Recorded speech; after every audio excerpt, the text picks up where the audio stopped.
दोस्तों, एक दिन बच्चों ने पिकनिक जाने की बात कही। यह सुनते ही अंकिता की रूह कांप गई, क्योंकि उसे एक पुराना किस्सा याद आ गया।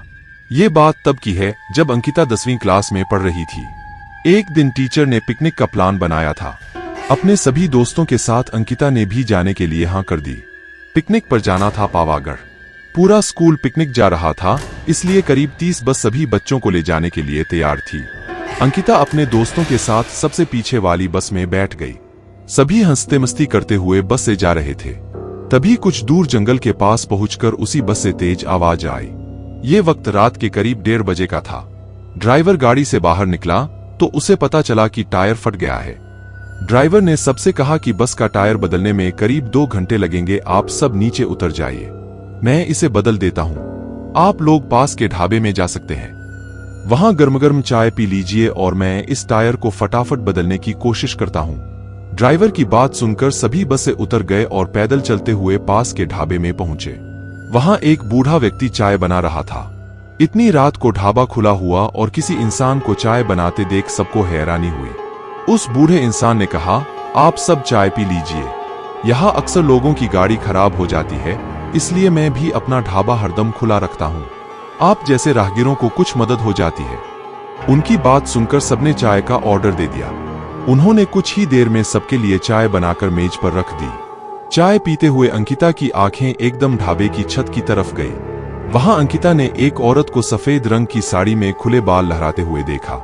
कुछ देर बाद वो जोर जोर से हंसने लगी। भले ही हंसने की आवाज किसी को सुनाई नहीं दे रही थी, लेकिन अंकिता ने उसे मुंह खोलकर हंसते हुए देखा था। ये सब देखकर अंकिता ने डर के मारे आंखें नीचे झुका ली। कांपते हुए किसी तरह से अंकिता ने चाय दोबारा पीना शुरू ही किया थी कि उसी वक्त जोर जोर से किसी के चिल्लाने की आवाज जंगल की ओर से आई।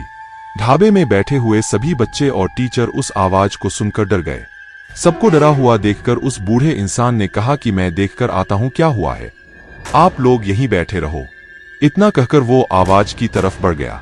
तभी एक लड़की को खून की उल्टी लगातार होने लगी। उसको देखकर सबकी हालत और खराब हो गई।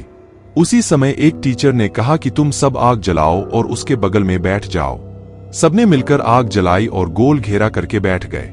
टीचर ने सख्त लहजे में सबसे कह दिया कि अकेले कोई कहीं नहीं जाएगा। वैसे भी सब इतना डरे हुए थे कि अकेले कहीं जाने की हिम्मत हो नहीं रही थी। आग के पास बैठे बैठे 3 बज गए। तब कहीं जाकर वो बूढ़ा इंसान जंगल से लौटकर आया। उसने सबकी तरफ देखा और कहा कि उस चीख को सब भूल जाना, नहीं तो जीना मुश्किल हो जाएगा। इतना कहकर वो ढाबे के अंदर चला गया। तभी ड्राइवर भी टायर बदलकर बस लेकर ढाबे के पास पहुंचा। सभी लोग भगवान का नाम लेते हुए उस बस में बैठ गए। टीचर ने बस में बैठते ही सबको कहा कि कोई एक दूसरे से बात नहीं करेगा, सीधे सब सो जाओ। टीचर की बात मानकर सब चुपचाप बस में ही सो गए।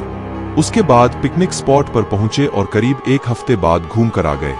पिकनिक में किसी ने दूसरे बस के बच्चों से उस रात के बारे में कुछ नहीं कहा, क्योंकि टीचर ने मना किया। लेकिन पिकनिक से लौटते ही सबने अपने दोस्तों और दूसरी क्लास वालों को इस भूतिया घटना के बारे में बताया। आज पिकनिक का नाम सुनते ही यही भूतिया ढाबे की कहानी अंकिता के मन में आ गई और बच्चों को पिकनिक भेजने से उसे डर लगने लगा। कहानी से सीख, बीती घटनाओं को भूल जाना ही अच्छा है, नहीं तो जीवन भर वो घटना डराती रहती है। दोस्तों, क्या आपको यह कहानी अच्छी लगी? अगर अच्छी लगी तो कृपया हमें नीचे में कमेंट करके बताएं।